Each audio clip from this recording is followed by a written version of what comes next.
The doomsday clock, a symbol of imminent human catastrophe, ticking away relentlessly.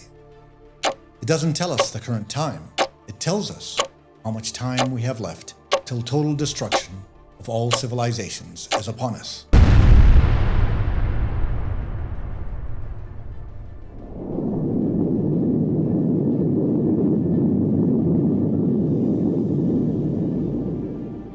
The timing remaining till annihilation so far has undulated from its lengthiest period of 17 minutes from midnight, following the end of the Cold War in 1991, to a meager 89 seconds in early 2025.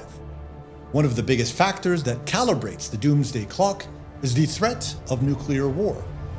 When any given nation with an existing nuclear arsenal engages in wars directly or indirectly against other nations that have also achieved atomic power. Or when nations who aspire to attain nuclear armaments have irreversibly broken through in weaponization, thereby disbalancing the weapons of mass destruction status quo. Such parameters are usually in the open. Wars are in your face. There's nowhere to hide their impact and chaos. The attainment of nuclear weapons is also a shout across the world. Testing never really goes unheard and quickly reveals the guilty parties. The biggest intangible contributor to the doomsday clock is the dark and clandestine state, the one that deceives in its nuclear undertakings.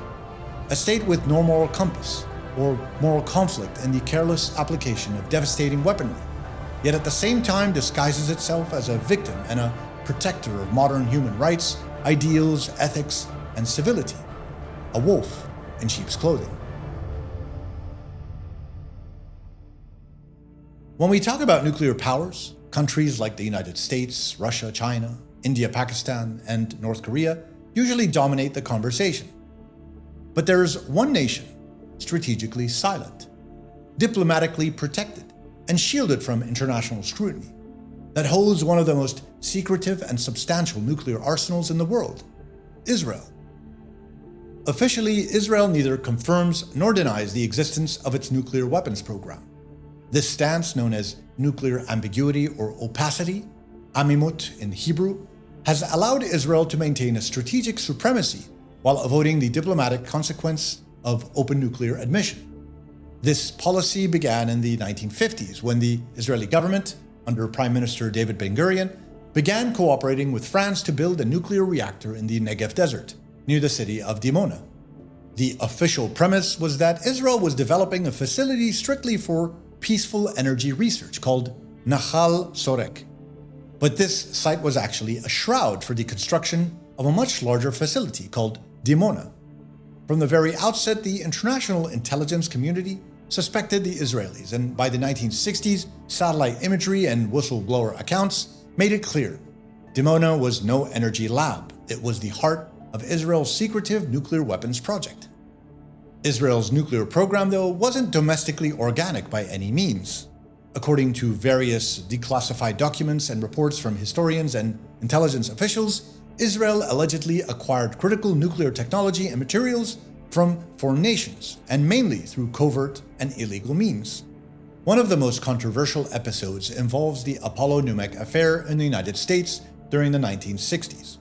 NUMEC, standing for Nuclear Materials and Equipment Corporation, a Pennsylvania-based company, misplaced a significant amount of highly enriched uranium, approximately 200 pounds worth, under suspicious circumstances. This quantity theoretically would be enough for the creation of approximately 6 considerably powerful nuclear bombs. While never conclusively proven, many officials, including former CIA directors, believe that this material was diverted to Israel.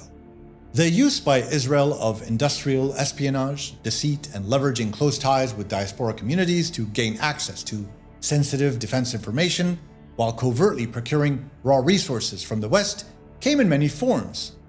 Through various unhinged events such as Operation Plumbat, the 1968 covert operation when 200 tons of uranium were falsely purchased from a Belgian mining company on behalf of an Italian chemical company. But it was actually the Mossad, Israel's intelligence agency, who was doing the transacting. Uranium was conveniently transferred to an Israeli freighter and disappeared.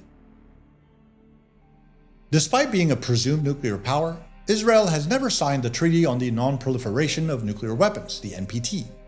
This 1968 treaty aimed to prevent the spread of nuclear weapons, promote disarmament, and ensure peaceful use of nuclear energy.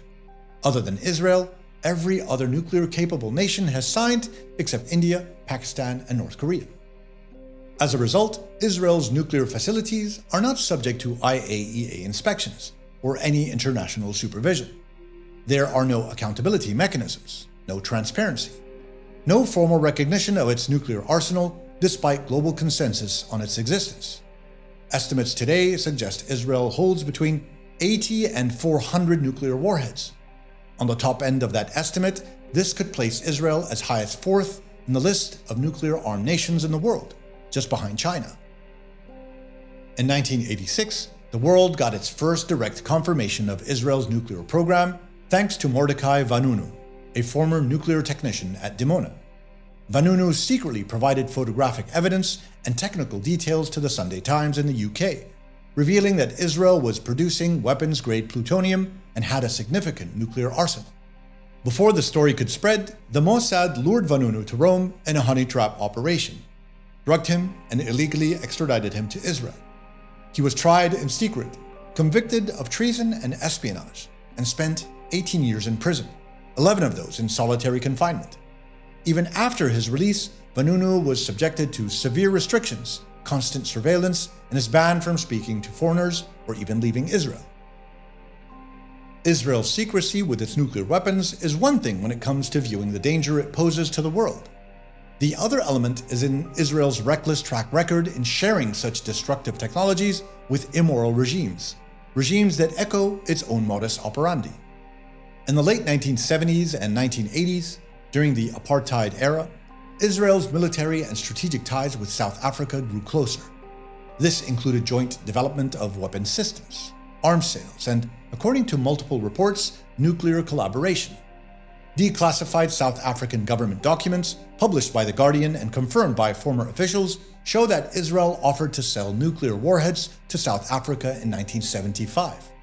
Then Defense Minister and future Nobel Laureate recipient Shimon Peres allegedly signed the offer, although Israel has denied the claim. In 1979, a mysterious double flash was detected over the Indian Ocean by a US satellite. It was consistent with a nuclear test, and while Israel and South Africa both denied involvement, many analysts believe it was a joint nuclear detonation.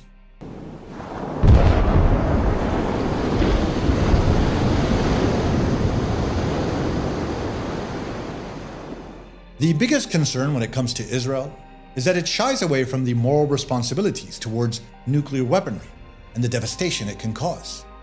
Some scholars, including former US officials, warn that Israel's security doctrine includes a concept called the Shimshon or Samson Option, named after the biblical figure who brought down the entire temple on himself and his enemies. The Samson Option refers to the possibility of Israel using nuclear weapons in an existential scenario, for example, if it faced overwhelming defeat or destruction. The first of several credible instances of applying the Samson Directive came close during the 1967 Six-Day War. It was to be a potential demonstration shot in the Sinai Desert, Egyptian territory, and was reportedly ready for execution should the tides of war turn against Israel. Retired Brigadier General Ishaq Yaakov recalled mobilizing a nuclear crash team in case of emergency, though ultimately no detonation occurred due to the rapid conventional victory by Israel. A second event happened in October 1973, during the Yom Kippur War. With Arab forces breaching the Golan Heights and pushing into the Sinai, Israel reportedly readied nuclear-capable F-4 Phantom jets and Jericho missile batteries. According to Seymour Hersh and obscured CIA documents, some US officials believed Israel armed up to 13 bombs, signaling a desperate urgency. In interviews most notably with Arnan Azaryahu, Golda Meir's aide, deployment was halted before launch. Meir reportedly overrode Moshe Dayan's demand for a demonstration strike. The problem with the Samson Doctrine is the question, who defines potential overwhelming defeat and destruction? Is that Israel? In that case, we're presented with the phenomena that Israel constantly stresses, that it is in a perpetual existential crisis. From puny militias on its doorsteps to other geographically distant nations seeking their total elimination. So let's ask another question. Does the world trust Israel to be responsible, and better yet, morally qualified when it comes to the use of its nuclear arms? And with this constant state of assumed existential threat, when we observe the current state of the Israeli psyche, one of desperation, humiliation, faulty resilience, crumbling societal strength, it is clear that Israel is both vulnerable and at the same time genocidal. A recipe for great disaster when the same nation controls a nuclear arsenal capable of wiping out the entire region and even well further beyond. When the mass extermination of tens of thousands of women and children doesn't seem to move their morality needle, because in Israelis' minds, those who die are less human and deserving. Talk of launching nuclear strikes on Gaza and Iran are on the rise, yet dismissed by Western protectors of international law as representative of an extreme minority of Israeli population. But this is severely untrue. The Israeli government and a substantial contingent of its people have never been so extremist and united on the utter destruction and annihilation of the Palestinian people, while in parallel aggressively seeking regional regime change. And the world is confident that such a state will see reason in moments of any relative doubt, remotely real or irrationally inferred? What makes Israel's nuclear posture particularly concerning is not just secrecy, but its exemption from international criticism and accountability, largely due to US diplomatic big brothering. While Iran faces crippling sanctions over its nuclear ambitions and North Korea is globally isolated. Israel receives military aid, diplomatic shielding at the UN, and is rarely mentioned in nuclear non-proliferation talks. Critics argue that this double standard undermines global nuclear armament efforts and encourages regional arms races in the Middle East, for nations without nuclear arms to recalibrate power and negate the isolated instance of a single supremacist nuclear power in the region. There is more urgency today than ever before for the world to hold Israel accountable of its nuclear weapons and program, the same way it does to other members of the international community, to remove the devastating powers and their destructive potential currently within Israel's grasps. Because otherwise, we're leaving it up to those who today reflect the highest levels of immorality and inhumanity to make those decisions on our behalf.